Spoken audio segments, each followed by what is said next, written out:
Hello, we're diving back into Ridley Scott and his weirdness. Welcome to the HolmFront.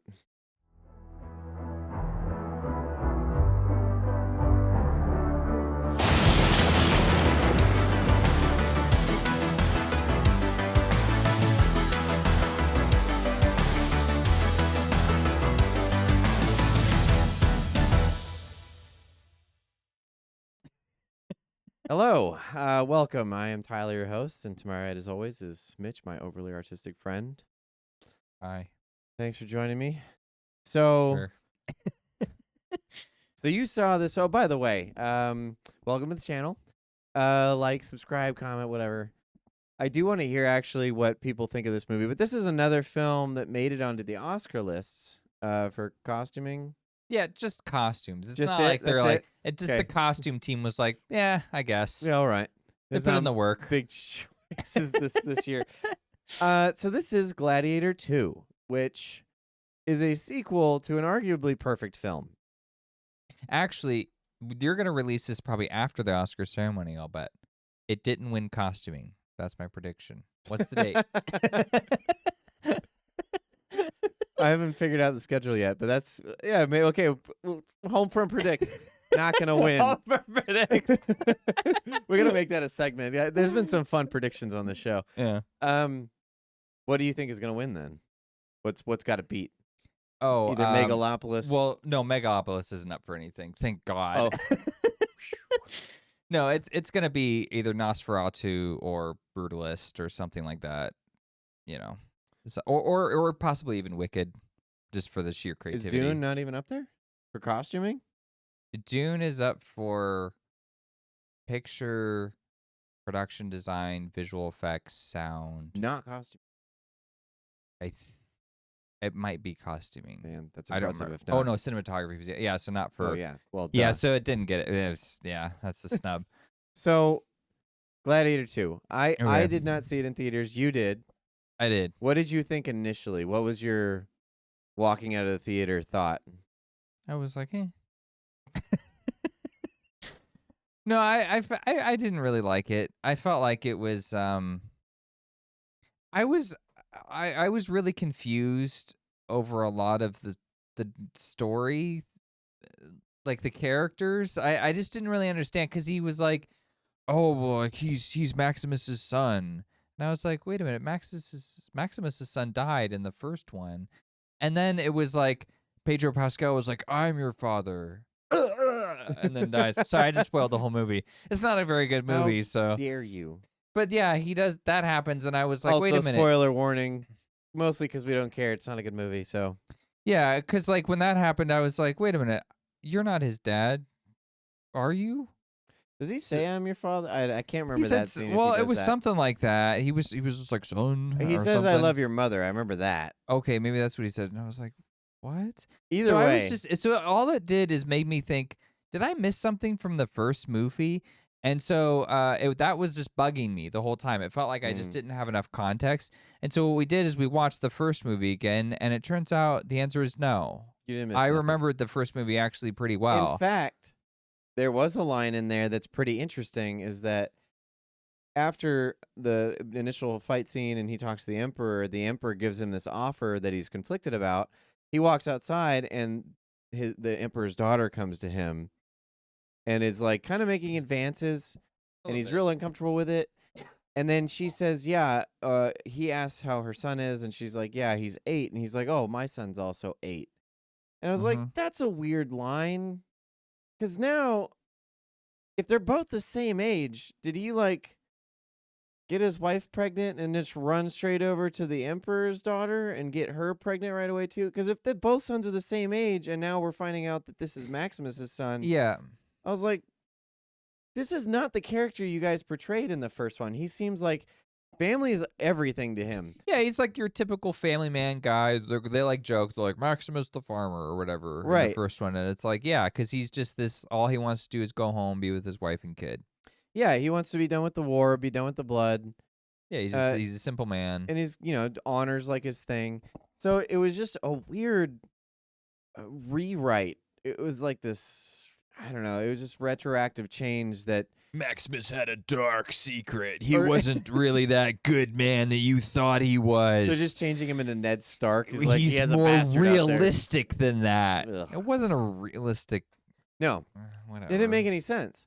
So when I watched Gladiator 2, I had the same. I was like, who is this guy? What is? We're talking about the main guy, by the way, if you couldn't tell. And, Because they tried to build up like who he is, as if it matters. Yeah, it doesn't matter at all. Yeah. Here's the thing. So let's go through the first one a little bit Okay. for some contrast, I suppose. All right. So the first one does a great job of a set, and we looked at it. 45 minutes of setting up this whole thing. Setting up the premise, the main character, the central conflict, the main villain, all of that gets accomplished in 45 minutes. So that means that they really take their time to make sure that everything is nicely laid out for you so the rest of the story makes sense and you actually care about what's going on. Right, so there's that. And it's classic. I'm going to bring up the cast so I can remember everybody's Well, names. that's it. That's your cast right there. Okay. So I'll help you. I remember the cast in the second Okay. one for whatever reason. I actually don't like the cast in this one. I think it was not Which a is very weird well for you. cast. Yeah, I usually don't care about that, but I just feel like So it was weird casting. when you go through the choices. first one, it's classic Ridley Scott. Ridley Scott is such a strange individual in the movies that he chooses. Seriously, I can't. Some of them are masterpieces, like absolute gold. Gladiator Alien. 1, Alien 1, Blade Runner. Martian, Blade Runner. Fantastic movies. Just incredible. And then you do stuff like Robin Hood. And this movie, it's and like Prometheus. well, and Prometheus we you're like. I mean, we to be like fair. it, but to be fair, there's a lot of problems with those movies. Yeah. Prometheus and Covenant. But at least he's doing that. He's taking risks in an interesting way. This one is like, or Robin Hood, or just like, what are you doing? yeah, or like the well- Last Duel movie. What was that? We'll get into that later. But okay, so within Gladiator 1, 45 minutes. And so the thing we've talked about on the show before with the Alien films or the Alien franchise is that Ridley Scott has this unique way of, I call it the roller coaster method, but he click, click, click, click, click, click, click, click, click, click, click, click, click, and then he reaches a crescendo, and then it's all downhill for the rest of the film. Mm-hmm. Classic. And that's what he does. Classic. Classic. That's what he does in Gladiator. It takes 45 minutes. And it's like, Yeah. it's a 2.5 hour movie, 2:18 or something. And that amount of time he carefully spends to make sure, and it's all engaging, like it's not boring or anything. He just Yeah, it's makes a sure that good you third understand to what establish this is. the first act and let you know who's who, why it matters, why you care. All those questions get answered in due time. Yep. And the way he does it is that Maximus is this general. He's fighting for the armies of Rome, which establishes the ideologies of Rome. And then you have the emperor, who's kind of questioning his legacy. And then you have his son, who's one of his biggest failures, or at least he considers it that way. So there's this like classic Shakespearean tragedy kind of developing here Yeah. amidst a he lays the rivalry groundwork. between Commodus and Maximus. So then you have like an established character within Russell Crowe and who he is, and then a very good reason why he goes into the Gladiator games. So he goes, Commodus kills his father, goes after Maximus and his family. Obviously, he doesn't die, but he gets picked up by slavers, gets into the games, works his way up, and then begins developing power that way to Right. fight against Commodus. So like it's all very linear and it's very logical. It all makes sense. And then they, mix in all the politics of Rome and stuff, which is all pretty interesting as well. Hmm. This movie, Gladiator 2, starts just so convoluted. You're just, from the beginning, you're confused. So you jump in and you're like, who is this guy and why do I care? They're like trying really hard to be like, no, he loves his wife. His wife, they are in love. And you're like, all right, I don't see that, but okay, sure. They did a great job showing that without showing the wife in Gladiator 1. They just showed That's a valid how point. devoted Russell Crowe is to her without Mhm. having them together. This one tries way too hard with them together, and you don't know anything. You're like, I don't know who you are or why I care. All you know is that Rome's coming to sack this city of Numidia or whatever it is. Hmm. So later in the film, the interesting thing is that you find out that this is Lucius. who's the son of the Emperor's daughter from the first movie. Mm-hmm. So it's the Emperor's grandson. Now, it's not real clear in Gladiator 1 whose son that is. You do know that she used to be married, and that it's like 3 years prior to the film, her husband had died because Maximus says he mourned him. The other thing that it implies is that Commodus has a weird relationship with her. So you don't know if maybe it's his son. Right. It's This incest. movie claims that it's Maximus's son.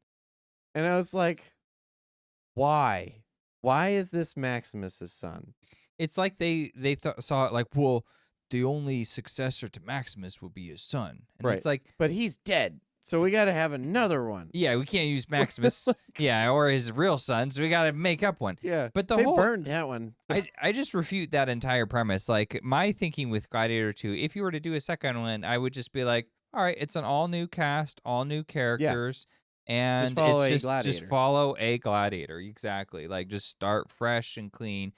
Totally ignore Maximus. I mean, like, you could have like a very small tie-in for like like there was a gladiator who like had a vision for Rome or something, and that's like a thread that kind of sparks some important like trajectory in the film. But that's all it needs to be. There doesn't need to be all this weird family ties. It's just because all I was doing was going, but Maximus's son died. I over and over and over in the theater, I was like, but his son's dead. And at some point I was like, I guess he's not now. The Gladiator I saw was like a different movie, clearly. I wonder who else that bothered. Everybody. I would think. It should have. Yeah. Do people like this movie? I think it was well received. Yeah, I think. Actually, let's look up. You know, the other thing I want to say about that opening too is they're like, oh, he loves his wife, and they're just like smooching it up and whatever. And I don't. It's like they had this weird fixation where they had to make sure, like, they overemphasize she's like puts on armor and like fights and that's all fine, but it was also like it kind of defeats a little bit of like the point in some sense, because it needs to follow just a character, like just one. And in fact, I think it could have been interesting if you did do a female gladiator, just because that's probably not something that would have really happened at that time. So she's clearly an anomaly and she's going to stand out. So if you wanted to do that, that could be interesting. I'd be down to write a story like that and come up with like how that would happen, how she gets this training and how she's able to like, you know, stay alive and survive through all this. But like instead what happens is like they build him up like they're both fighters and they're both warriors, and then they lose one of each other. And it's like that just doesn't work, because like his motivation, like when Russell Crowe goes back and finds his family has been like hung and burned and he's like devastated, you just feel with him because that was important to him. And that's all we need. So when they try to like build her up as like this cool fighter character, it's like that doesn't really matter, though, because you're just going to kill her so that his character can have a motivation. So you don't actually care about her as a character. Well, so why are we spending all this time with her? It was just the other pointless. thing that takes away is that Maximus's family is helpless because they're killed by friends. All that she knows is that the Roman army is coming back, so that means that Maximus must be coming back. Right. So she gets this betrayal from people who are supposed to love Maximus. When you get to this character, you're automatically less sympathetic because, for one, the kid's not there. Like, they kill the kid and the wife in the first one. This one, she's a warrior, so, like, she dies in a battle, which is what she would probably want, right? Like, obviously, it's still going to be devastating to her husband. Oh, but at least she's, like, got a fighting chance. Mm-hmm. She's not, like, running through the streets helpless. If she could have said something to him, she would have been like, you know, where I want to go. There was some kind of dignity in it or whatever. Yeah, that's a good point, too. It wasn't like this heinous crime. Like, it's terrible, but it's just, like, terrible in the sense that war is terrible. And there's not, like, it's not a betrayal, like you're saying. Like, this was someone that she trusted. Because Russell Crowe's wife would have reacted differently if she knew they were a threat. You know, she probably would have been like, oh, they look suspicious, and then done something potentially. Sure. But instead, it's like you deliberately had them let their guard down, and then the way you killed them was like horrifically excessive. Sure. Like, it didn't need to be that much. So like, it's sad for Paul Mescal's character, but it's also just like, all right, he has a typical tragic character origin story. Well, the other thing is that Pedro Pascal, he orders it, I guess. She's an archer shooting from the top of the wall, so he just has the archer shoot down the archer. Yeah. It's not like a malicious thing. No. And so then he's just like, I'm gonna get a Pedro Well, Pascal. that Like, was supposed to be the idea in this movie, right? Is he didn't know, and then he's like, "Oh, like I'm sorry" well, later and yeah, you stuff. get the whole like redemption. But I want to address two things here. Okay. The first one is you don't really know what the point of this battle is. Like, it's really clear in the first one what they're doing in the first battle. Yeah, It's they lay a Rome lot is of groundwork. expanding its power, and this group of people. It does a couple of things, which is interesting. But this group of people is too stubborn to know when they're beaten, and that's a line in the movie too. It's like people should know when they're conquered, and that's when Russell's like, "Would you know when you're defeated? Would I know that? Like, we would fight to the end too." And so there's like a respect, a mutual honor Hmm. that goes there, but it's for the glory of Rome. They're like expanding to build this empire. This one, you're not entirely sure why. You just know that this city's getting sacked by Rome, and you Well, don't really know like the stakes aren't really there. You just know that this guy is some kind of important, not a general necessarily, but he's like giving a speech to the troops and stuff. And you're like, okay, so are they just making an equation here? Because I don't yeah. understand why he's important at Okay. all. Yeah. Okay, so this is because the other thing the first movie is doing is it's not just establishing like Rome and what they're doing, it's also establishing Russell Crowe's character. Yeah.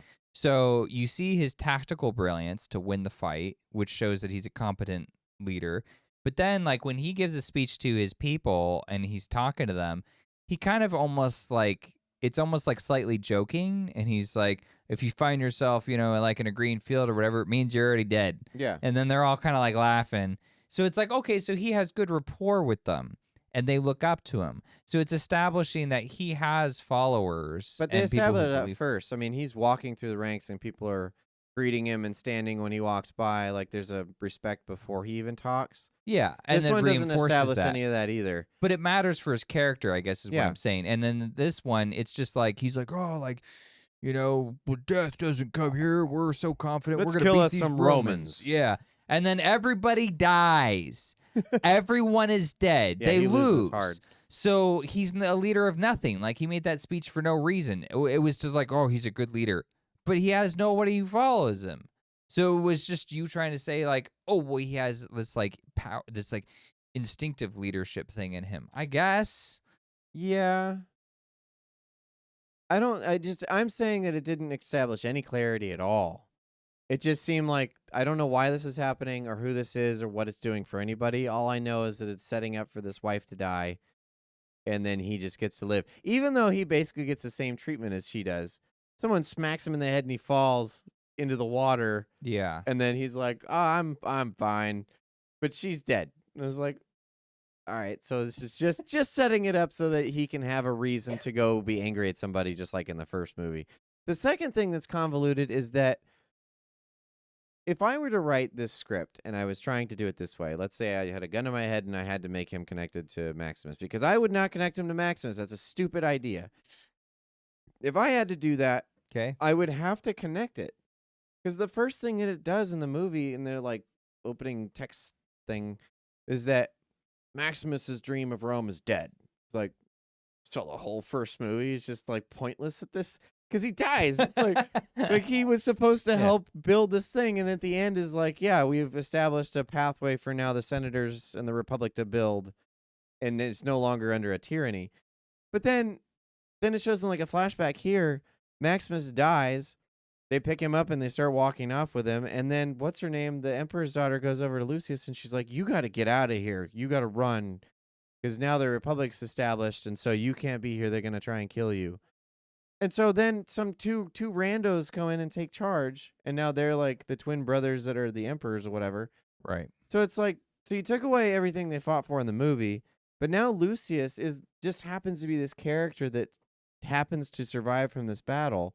So what I would have done is sent him off with probably I forget the other guy's name, the slave that heals Russell Crowe, the one that puts the maggots in his wound, because he's the one that buries the two statues of his wife and child at the end, Okay. and he's the one that was like, "We're free."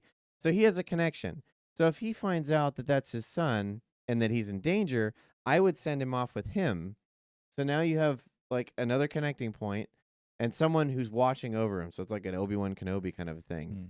So then maybe they're chasing after him. I would make it a lot narrower. They're like, we got to go find Maximus's son, otherwise he's going to start a rebellion. So they're trying to kill him. Okay. Maybe they kill the slave character. I can't remember his name right now, but they kill the slave character, and now you have that reason. Is like, you've killed my father figure, who's raised me essentially because I had to Oh, leave okay. Rome, and now I would go after the people to take revenge. In this way, it's just they attack the city that he happens to live in. He happens to survive, and he happens to go back to Rome and become a gladiator. It's so convoluted because then when he's there, they're all of a sudden like, "Oh, you're Maximus's son." It's like, this doesn't seem to have had any reason to, like, this has had no bearing on him getting to where he is. It just happens to be something that's true in the movie.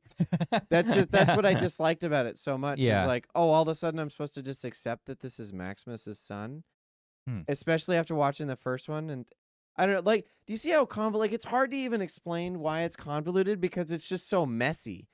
And as I'm watching, I'm like, I can't make heads or tails of this. Like, I can't follow his motivation. I just know his wife died and he's mad. But all of a sudden he gets swept up in this bigger narrative. He's like, well, we got to kill the two emperors. And then all of a sudden it's like, oh no, but also we got to kill, it's like, who do you hate?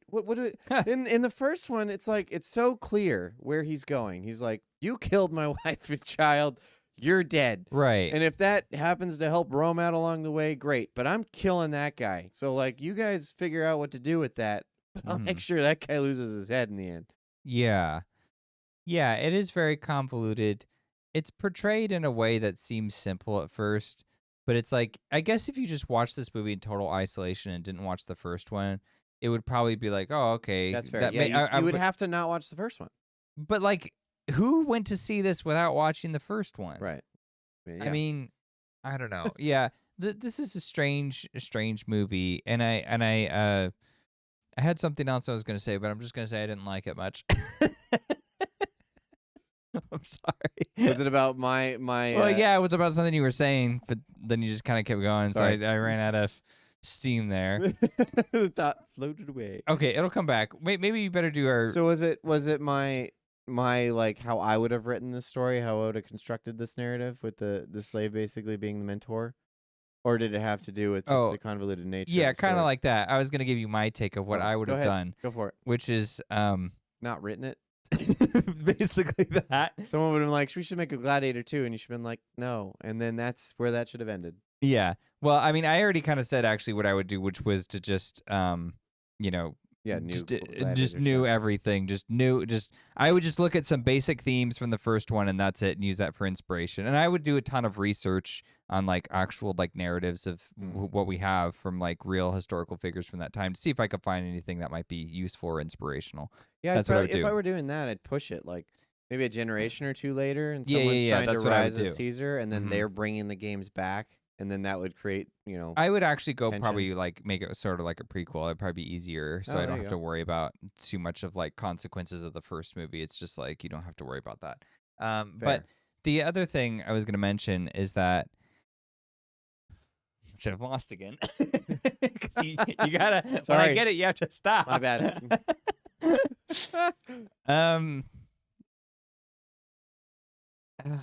Okay. The convoluted narrative. And then there's the way that I would have written it with the slave. With the slave. Oh yes. Okay. I got it now. Got it. Okay. So this movie feels like a bunch of check boxes that were checked.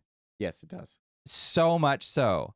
It's like they had an AI watch the first movie and go, family gets killed, make character mad. Sure. And then like he has to start low and or he has to start like in some kind of health or happiness, and then he gets put into dire straits by an injustice and he's a slave and he must climb his way out. He's an important person though. And he has to, and it's like, you're just like going through all these things, all these motions that just don't matter. And it's like, that worked for the first movie. Now you have to come up with something that works for this movie. Keep in mind, though, the first movie is 45 minutes of establishing that. Yeah. And the premise essentially is riches to rags to riches, but with, like a revenge narrative tied in there. Yeah. The first one is like not even 10 minutes. Enough for the battle scene, and that's it. And then when they do something well, like there's this moment where It's actually kind of cool where it's like when he gets knocked off unconscious and he's thrown into the water, yeah. and then he kind of sinks, and then he wakes up and he sees like Sharon in the boat take his wife, and Well, then for those like who don't fade know her away. Sharon, who's Sharon? Well, he's like Greek, or I think he's a Greek mythological character, and it's like when you die, he's the ferryman. he's the ferryman on the boat, and you have to pay him a penance or whatever, and then he takes you over into the afterlife. So he sees his wife get on, and he tries to catch up, and he can't because they're just too far away. It's not his And then, time. yeah, it's not his time. And then he comes back to reality. And then what happens? Well, he goes and he sees his wife in the water, and he's like, then he cries over her in real life. And it was kind of like, I don't really need both. I kind of already saw Right. this happen. We understood what happened when she got on the boat. She's Yeah. dead. She's gone. So you took all this extra time to tell us the same thing twice, as opposed to using it to build. Like in the first movie, where he does, like you said, he doesn't say anything, and everybody's just kind of acknowledging him that he's general, and so you think, okay, I guess he's reasonably respected. And then when you see him in a few moments later, when he's like rallying them up with his speech, and then they're all kind of like loving it, and it's like, okay, so he's actually very cordial with them. They actually know him fairly personally. They genuinely appreciate him as a leader and respect him. It's not just because they have to, is they want to. They get along with him and they believe that he will help them. And then you see the proof of that when the fight takes place. So it's just kind of like, efficiently doing things. We're saying like 45 minutes to establish a character, but there's a lot that gets established, and it sets up very much like a Shakespearean sort of tale. And in the second movie, it's just like you took 10 minutes and feel like it's like nothing. We had to repeat certain things because you couldn't do it effectively enough at the first time. Right. You see how it's just kind of like, and we don't even have like, just. Well, the 45 minutes does more than just him with his army, though. It also establishes... I'm just saying that's the start point, Right. but yes, because then it also establishes like the main conflict and how he gets like betrayed and everything and all that. Well, okay, so that's the other thing that the second one's missing, is that the first one was so effective because it has such a strong element of betrayal. Because it's not just the fact that his family dies, it's who kills his family. Because he has his brothers in arms essentially put him under arrest because Commodus kills the emperor. And Commodus is Joaquin Phoenix's character, kills his father because his father basically says, you're not taking over Rome because you're a horrible man. He's like, I'm going to give it to Maximus instead. I don't know why you would tell him that if you think he's not a moral man, but he set himself up for failure. I think he just wasn't, he didn't believe how evil his son had become. Maybe. Either way, I mean, it's a compelling narrative. Who wants to believe that about their kid? You know That's what I mean? fair, yeah. You would think that your kid's going to kill you, but I mean, it's some point, ambition's got to... Anyway, so the thing is that now he's put under arrest and they're going to execute him, his own men. And then those same or similar men, people that are part of the Roman army are going to kill his family as well. So, like, that element of betrayal lies really deep because, Commodus embraces him as a brother and the emperor embraces him as a son, and so now he's forced to like turn against these people that he's adopted as his family, who have also killed his real family. The people, the only thing that he wanted in the world, they took it all away from him. So now he's just this empty shell of a man. But they show what kind of a man he is beforehand. He's well respected, and he's built this reputation, and he's basically going to be a leader of Rome. And then he's dropped down into the mire and the mud, and he has to claw his way back up to drag something back down to hell with him. So like, oh, that's really compelling, right? This one, like, it doesn't do any of that. It's just like, oh, I'm mad at that guy because he killed my wife in battle. So, but this is Gladiator 2, so we got to get him in the arena somehow. So we'll just make him do it that way. And so it feels so soulless because it doesn't use this. They can't use the same... That's a good way to describe it, yeah. Plot points because it's not the first one, but at the same time, it's like... That's all they want to do, and that just bleeds through. They just want to do those same plot points, the checkbox. It doesn't matter what you have to throw out. Just make sure that it gets into the arena. Make sure he is a gladiator and this works. It's like, we can't just make that work like that, though. Because then you're bending things that shouldn't be bent, and it's going to bleed through even to a common... I mean, I don't understand the score that it's got there, but... What is it? 71 critics, 82 audience? Yeah. Yeah, I mean, it's like, it's not the worst movie I've ever seen in my life. It's not like a hate-worthy movie. No. You're not like cringing every moment. It's not like Kraven the Hunter or some of the other crap that we've seen, like Ring 2. I will say 2024 was, like you said before, it was a roller coaster of movies. Yeah. But it was, the thing about this too is it's just like, it feels like a very kind of fake and forced kind of movie. Yes. And I hate saying that without like backing anything up, but you had pointed out like how the fighting sequences, especially in the beginning, are just not. It's just like not the It's not same. the same caliber at all. But it's like everything is like artificial and kind of pristine looking, and it will like take an excruciatingly long time to show like people like two random randos fighting, and then one of them gets killed, and I don't need that. What worked a lot better in the first movie is just like those brief snippets, and it's like, and then someone's like head gets lopped off or something, or like a blood splatter, and it's kind of messy if you go back and watch it again. It's like there's like some visual distortions and things like that, a lot of mud, but it's just trying to it's just trying to convey the effect of like more these people are in war and so people are dying and it's really ugly. And this movie was like, here's your action sequence. Right. So it's like it's well The first one had a battle organized. scene in the beginning, so this one's got to have a battle scene in the beginning. That's what it felt like. Yeah, it's yeah, just yeah. one of those check marks. Another check mark. Yeah. It's like you see the fight and like it's well organized, but it's not well shot and it's not well That's fair. edited. Yeah. And it's just like, it's a bright sunny day and it's just like, what is this? It's This too is well lit. weird. The first one's dark and cloudy and gloomy. The thing about that too, though, is that there's a conversation that's had with the Emperor and Maximus afterwards where Emperor's, like you said, he's doubting his legacy. So he goes, what are we here for? He's like, well, to expand the glory of Rome. And he's like, we're basically bringing the dark world into the light because we have, our philosophy and our beliefs. Yeah. We have all these things that we could bring to the world and bring industry. But these guys, these Germanic tribes are like paganistic. And so we're expanding into their world in order to save them, essentially. And Emperor questions that, and he's like, well, I mean, how are we doing it? We're doing it through blood. But the thing that Russell Crowe responds with is, I'm not going to believe that my men, thousands of my men, died for nothing. And I think that was portrayed that way in order to do that. It's like, look at the horrors of war, like what these guys are going through. Yeah. In order to really nail that home for Russell Crowe's character. It's so that the dialogue actually has weight to it. Right. And it did. This one was just like, well, like I said, the first one's got a fight scene in the beginning, so let's just put one here.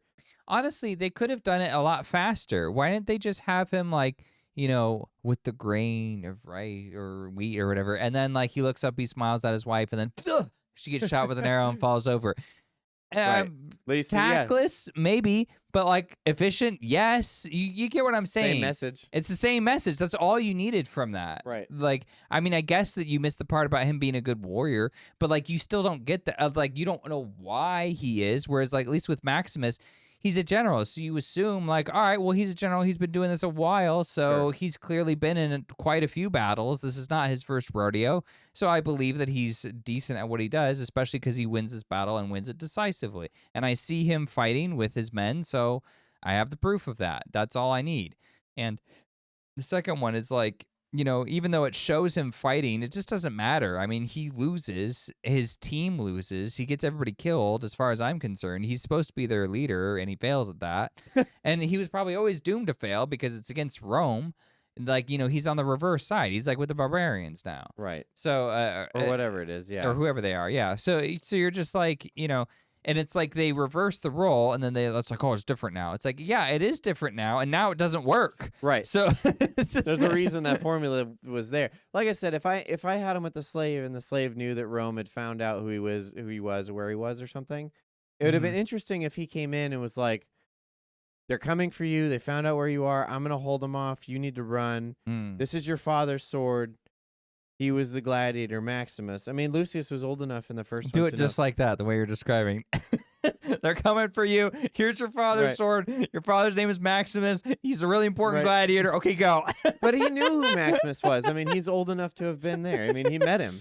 So, like, if you told him all that and he's like, your father wasn't your actual father, Maximus is your father, so the only way you can avenge his death or whatever is through the gladiator games. Something like that.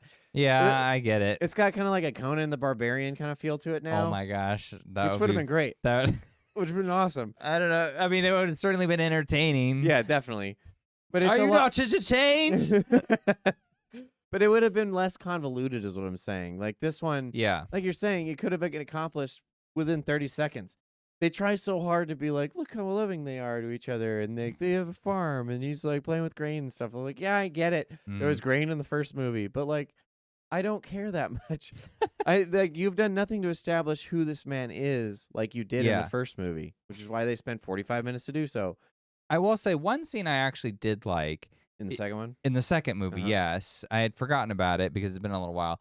But it's when they ask him, they set him up to fight somebody in their like they're having this like I don't know this In the actual room, yeah. yeah, they're having like, they're eating like grapes and drinking wine and just being like, we're just so bougie. They got their like symposium going. He's like, yeah, and they're in this we need like some blood. this nice build, and they're like, what would be really nice right now is if we saw two men hacking each other to death. That's what I would like to watch. Agreed. So they have Paul Mescal fight somebody else, and he tries to reason with the guy. He's like, look, they just want their entertainment. Let's not give in to that. And he's like, and just attacks him. So he doesn't care, and he's like, I'm just gonna kill you anyways. So they're fighting, but the way that's shot, I thought was really great because they're like crashing into and the people are like, oh my goodness, like almost getting hit in the crossfire, and they're like knocking over like nice vases and things like that.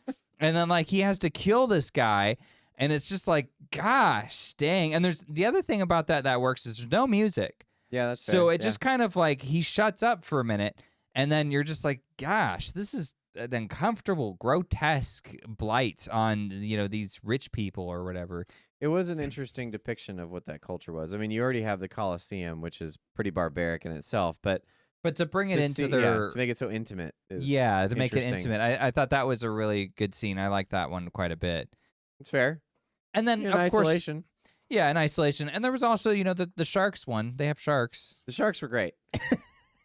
I was actually disappointed. So my sister hates monkeys. She like hates them. She has this fear.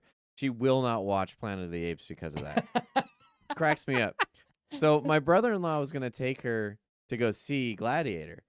Mm-hmm. And so he's like, you know what? Let me look up the reviews just in case. Finds out that the first thing that they fight are these baboon things that are like, this is his words. He's like, yeah, there's a scene in there where like baboons are ripping people apart. And I was like, that sounds awesome. I will watch just for that. But he's like, but there's no way my sister's watching that. And so we were talking about it last night. And he's like, I tried. I went up and I was like, hey, we shouldn't watch this movie. And she's like, why? Why shouldn't we watch this movie? He's like, you don't want to know. We just shouldn't watch this movie. Just trust me. And she's like, no, just tell me why. And he's like, baboons are killing people. She's like, oh, that's awful. Why would you tell me that? And it's like, why you wanted to know? Yeah, you asked. Is that really what she said? Yeah. So. Oh my gosh. But even that scene was disappointing. I was like, yeah, I want to like rip them up, like ripping limbs off and heads and stuff. And well, like you said, to borrow another one of your points, is that he like bites one and like and like kills it, and then Denzel Washington's character is like he's interesting.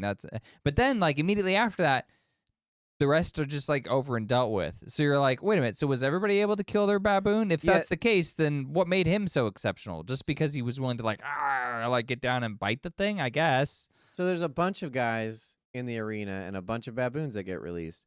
He fights one, and it's like this emaciated, crazed baboon, and he like kind of beats the crap out of it, and it kills his friend. Yeah. So I mean that's one of the reasons he kills it. But he the thing's trying to go after him, so he bites its arm and like makes it all freaked out. 'Cause it's like, whoa, I didn't think the humans bit people or bit baboons. And so then he like gets all animalistic with it, and then he strangles it to death. So that gets Denzel Washington's attention. But then as soon as he kills that thing, the fight's over behind him. So I was like, so everybody killed their baboon. But why does he stand out? Like everybody did the same thing. Right. It was weird. It didn't make it that special. Yeah. Like if he was the only one that survived, I guess, would have been more interesting. Or if the baboons were a little bit more of a threat. Because it really didn't seem like that much of a threat. They killed one guy that wanted to die. Yeah. And that was it. It would have been more interesting if they got somebody and like ripped him apart. And then everyone's like, oh, run. Yeah. Yeah. If they actually ripped him apart, because then you would, again, like some stakes, some real grit. Right. Yeah, the movie's really the lacking sharks in all made that. the stakes interesting because if you fell in that water, you were dead. Right. Like they'd show up immediately and take you out. Yeah. But the baboons weren't that scary, so it was just like, okay, So yeah, I mean, stakes were really missing. Was a big thing. Hmm. Like I said, the convoluted nature of who he was, just to make it work, was a thing. Well, what else was there? Anything else that you liked about this movie though? The second one. It could have been worse. Is That's true. is That's is very that a true. point we can make? That is a point. You're right. It could have been much worse. As Could've in, been. it could have been like cringy. It could have been like. It could have looked awful. Like it didn't look good because it didn't look gritty and it didn't look real and it didn't look authentic. Right. But it didn't look like horrific or wasn't just like, oh, this is cheesy. It didn't look Yeah. unbelievable. It just looked like, It didn't justify its existence at all. no. But it wasn't something that was so much of a slog that, like Craven, for instance, where you're just like, just Gosh. end, please. Yeah. It was like torture. So it wasn't torture. It wasn't torture. But it was nowhere near the caliber of Gladiator 1. Like, it's just, again, I would question why anybody would greenlight a Gladiator 2. It just doesn't seem, why would you do that? Yeah, and why is this? It's just like the lazy, Oh, I got to tie everything to the first movie. It's like, why? Like the premise is that you're gonna have a gladiator in your movie. Isn't that Right. close enough? I would say that's enough right there because you have to set it at the same time period or a similar one, and then you have to have gladiatorial fights. That's what everybody's going to see Right. anyways. So now all you have to worry about is telling a compelling story. So you've got to write a story with interesting characters and put them through an arc, just like every other writer. Simplify it, yeah. That's all. Yeah, and instead they just like, The hoops that they have to jump through, it just seems like so much work that doesn't need to be done. mm-hmm. Yeah, and something else too. In the first movie, part of it is like they make him a slave, and they're they have so much power. The senators, the Caesar, he can't be stopped, and he's like a crazy man and stuff. And then you get to kind of feel the like oppressive nature of it because like the sister is like, I can't control him or anything, and Sure. I have to be careful. I live in fear too, and it's like he's just like a madman. And then it's like, he killed your whole family, and like, oh my God, like these are like some horrible consequential things. He killed his own father. And then you go to this movie, and it's like it had there was a very modern tinge to it, and not in a good way, where Yeah. it was like, oh, these oppressors are just like oppressing us. And it was like, how exactly? Because it seems like if you fight pretty well in the gladiatorial ring, you can actually move up in the world and get out of this mess. They made it seem like it was just like a 1, 2, 3 stepping stone. In the first movie, you always knew it's like it doesn't matter how well he does in the ring. As soon as they find out who he is, he's never going to be free. Right. They're going to try to kill him, which is exactly what they tried to do. So it's like him calling attention to himself would just bring him back down to where he was. So yeah, that's a good point. And like the great thing about it is that like he's able to persevere through that just because has the audience behind him. So it's almost, and you as like a spectator in the movie or outside of the movie are looking in and going like, yeah, like we're rooting for this man because such a horrible injustice was done to him. Whereas this other guy was just like, well, you were the result of bad circumstances. It's unfortunate, but it happens. And like you are just like my revenge can never be satiated. These oppressors are oppressing me, and I'm just disillusioned. So I don't want to. It's like, I'm not going to talk to you. And then it's like, I won't fight for you. I'll fight for myself. And it's just all this like, so angsty. Yeah, it's just angsty and stuff. And well, again, don't he know. doesn't seem to have a clear motivation himself, right? There's no transformation there that's pretty compelling. Like, he wants to kill Pedro Pascal, finds out that Pedro Pascal he was just doing his duty. Yeah. So he's like, oh, okay. And then they kill him off. And he's like, well, I guess I'm on my mom's side now because she was in love with my dad. And now I'm going to take up my dad's dream. And it's like, his dad's dead, though. Right, exactly. But he stood for an ideal. And so now he'll like take up the dream of Rome. But that's the thing, is that he didn't seem to have any of these dreams at all. Again, if you had a narrative where he was more understanding of who he was or where he came from, maybe he could even be in the Senate or something. Like be a person of prominence that's already working towards this dream Yeah. And that's either taken away from him or someone finds out who he is and throws him into the gladiator pit. You could have a 'Cause, cool like, court scene where he's like, Maximus had a dream, and then it's like Maximus was a defamed general, and Right. you could like Because then we're you'd just be clear. You'd Yeah, understand yeah. what was the stakes were. But you don't understand like why he takes up this ideal. It seems like he really hates Rome because his mom abandons him. His dad's dead. His Yeah. uncle was this crazy lunatic. So he's just like living a peaceful life with his wife. She dies, and that's what Rome took away from him. So all of Right. a sudden he's like, well, I guess I'll just take up the dream that Maximus had. It's just like there was no compelling reason to drag him into that. Yeah. Because he was being raised, like, even at his age from the first film, he would have had some serious education. Yeah, He would he have would have known the remembered. politics of Rome. Like, he's like 7 or 8. Oh, he's 8. They said in the movie. He's Yeah, 8 he's years 8. old. He's gone through a lot of, God, he knows a lot of stuff. He was would- watching the Gladiator games. Like, Right. He would have been fully aware of all that. Right. And instead, it's like, you just, I don't know. So it would have been a perfect opportunity for him to take some kind of role in a political sense to try and push for the dream of Rome that Maximus had. And it would have been more interesting if he was combating with these two tyrants that take over. Maybe you could see them come to power and he's like fighting Yeah, it and trying yeah. to figure it out and make a part republic instead. Uh-huh. But again, none of this is fleshed out. It's just like, no, this is what happened in the first one. You gotta stay close to the first one. It's like, why? I mean, again, why you make the second one in the first place? But it's just, again, this check marks are getting in the way Yeah. of a good, compelling narrative. I also want to actually harp on that a little bit, not to continue to iron this, Beat this nail. movie to death. But just like in the fact that when you say like, because people will say that a lot, like, why does a sequel have to be made? And I'm usually of the belief like, hey, if you have a good story to tell, I don't really care if it's a sequel or not. Fair. So it doesn't really matter.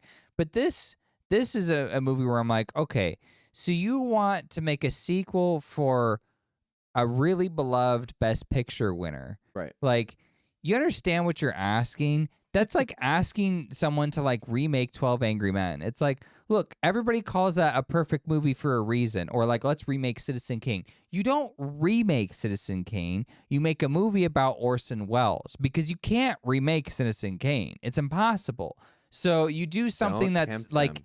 adjacent to it, right? Because it's like this is not gonna, like, this is too hard. This is setting the bar so unbelievably high, and you and everyone else is gonna go in and be like, well, the bar's here. Can you reach it? Probably not, unless you're some kind of genius. So it's like, why did you bother? Why not just do something new and fresh? Right. I mean, you're Ridley Scott. You And do not whatever you have want. to deal with that standard. Why do they want that standard? Like, if they asked me to write it, I'd be like, I don't want to do that. Like, because I can't use the same iconic imagery because I'll just look like I'm ripping off the first movie. Which is what they did. So I have to come up with a new one, but it's like, that's really hard to do. Like, you're asking for this like deep kind of move, this like deep movie that's a crowd pleaser, that's an artistic achievement, that's like, you want everything. And Right. it's like, well, I'd like it the calls moon for everything. too. It calls for it because it's like, well, it's Right. a Gladiator title. We're putting Gladiator in the title. Yeah, it's like being asked to remake Lord of the Rings. It's like, They're doing that. no, they're not. They're doing that. No, they're not. Rings of Power doesn't count. No, I think that there's talks of remaking actual Lord of the Rings, but They're gonna try. Rings of Power is great, though. We should do. Comment below if you want to see us do a review on that. Stop saying that. Stop putting this out into the universe. funny. I don't want to talk about it. Hilarious.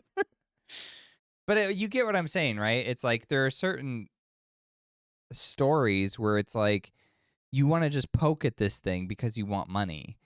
And we can all see that. So it's really hard to, but like, how is it so hard to recognize the challenge they're in?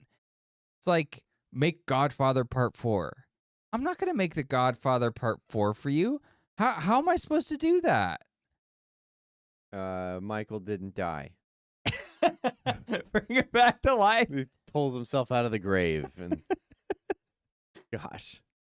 It's I like, can you faked my imagine death. having to do that? It's like, what? I would not touch that. Of course why not. would you wanna Who would ruin- want to do that? Why would you want to ruin your reputation right out the gate? Like, I'm Yeah. not going to shoot myself the minute I walk outside. Like, what the heck? No. That's one thing you got to give the Brutalist. It wasn't like The Godfather. Oh, man. I wish. There was so many things that you told me about that movie that just sent my expectations in the wrong direction. Clearly. But the thing, my point there is like, the people are like, oh, this is like The Godfather or whatever. And it's like not in any way like The Godfather. But even if it was, it's at least a new vision because he wasn't thinking to himself, oh, I'm just going to make The Godfather. He was making this project, The Brutalist, a new thing. Maybe. So it just needs to be new. There's no newness here. It's the same thing. And it's not really well executed. And it's just not very good. It's formulaic if someone didn't understand how to employ the formula. It's like X, Y, and Z is in Gladiator 1, so we'll put X, Y, and Z in this one. I don't really know how, but we'll do it. And then you get this. So all in all, rather disappointing. Wasn't a big fan. I mean, unfortunately, it just didn't hit the mark. I suppose costuming was good. I suppose. It's not going to win. No. Not when you're going up against titans like Nosferatu and, well, Dune's not in there, but Dune should have been. Dune should have been there. Dune should have been. Come on. Yeah. Costuming was great. Dune 2. Yeah, they were. Um, But Brutalist, the period piece. I loved all of Guy Pearce's costumes. They were fantastic. All his suits. Yeah. With his tense face. He looked like a serious Walt Disney. Yeah. If that gets you to go see The Brutalist, I mean, that alone. Well, again, because it didn't feel like anybody was having a lot of fun in this movie. That too. It's just like Paul Mescal is as like he doesn't have the grandiose grit that like Crow brought to the screen. He doesn't have a commanding presence like Crow does either. No, not at all. And then you had Denzel Washington there, who's talking like he's from New York. Yeah, he doesn't change his cadence to match like an elitist culture. He's talking like an American gangster in there. Yeah, he is. It's just like it cracks me up. It's like that's Denzel Washington. I can't get this out of my head. That's all you see. Yeah, and Denzel Washington's great, but right. I mean, talk about being put in a role and just not really Miscast, acclimating. Yeah, sure. so it's just. And like Pedro Pascal is just like, he's all right. They just put him in there because he's a hot thing right now. Like, yeah, he's like in every movie. It's getting kind of annoying, to be honest, because I don't even think he's that great of an actor. He's all right. I liked him best in that TV show, Narcos.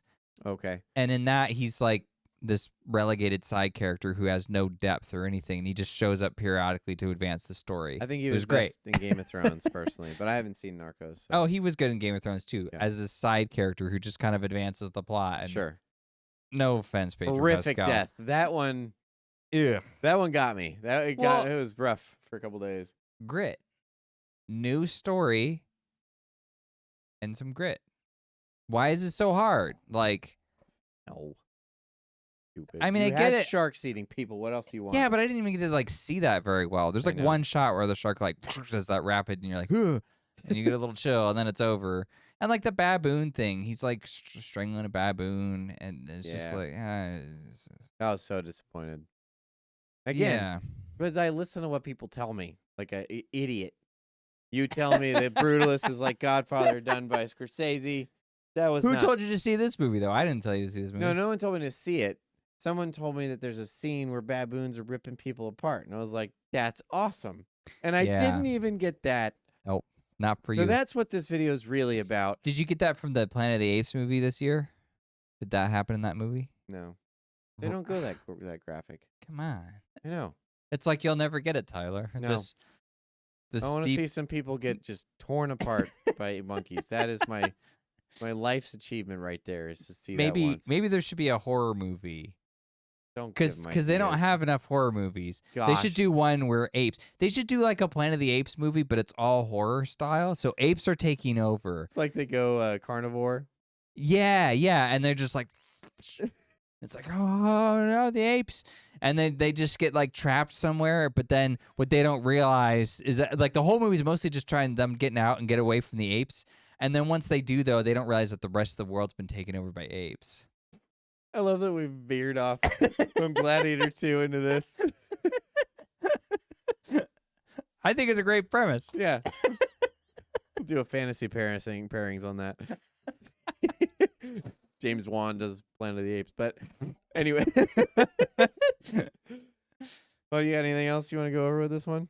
I think we beat it to death. Yeah, no, I mean, I feel like I was overly harsh on it, but I don't have anything positive to say.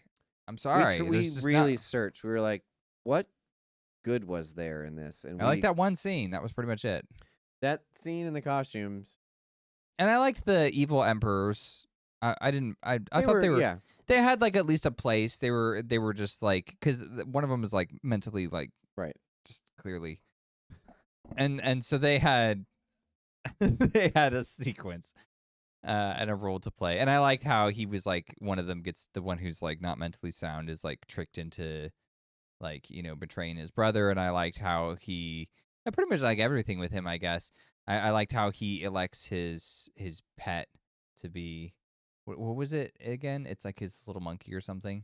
Yeah, I can't remember what he elects him to, but yes. He's like, I'm gonna make him Caesar or whatever, and it's like some animal, and everyone's like, oh, I guess we have to go along with it. Right. You're like, he's an insane person. We can't have this.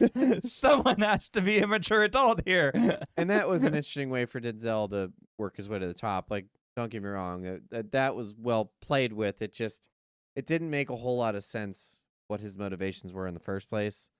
Yeah, He didn't seem like a ambition, I ruthless guess. guy, and then all of a sudden he's this ruthless, bloodthirsty guy, and it's like, okay. Again, motivations, guys. I mean, Joaquin Phoenix. You also have Joaquin Phoenix just doing an incredible job, but you can see he does this thing with his eyes where you can see the moment he snaps, and it's so unnerving. Yeah, and the music like shifts. Like, Yes. very specifically, we're like, Right. this is starting to feel really uneasy. Yep, something's wrong. Yeah. And it just does such a great job, but it captures that like Shakespearean tragedy perfectly. Shakespeare. This is class. This is real art, guys. Yeah, I mean, like I said, it set the bar really high, and then Gladiator 2 came and was like, oh, let me lower that. Anyway, this has been the HolmFront's thoughts on Gladiator 2. Wasn't good, Afraid not. unfortunately. Thank you for joining. Have a good night.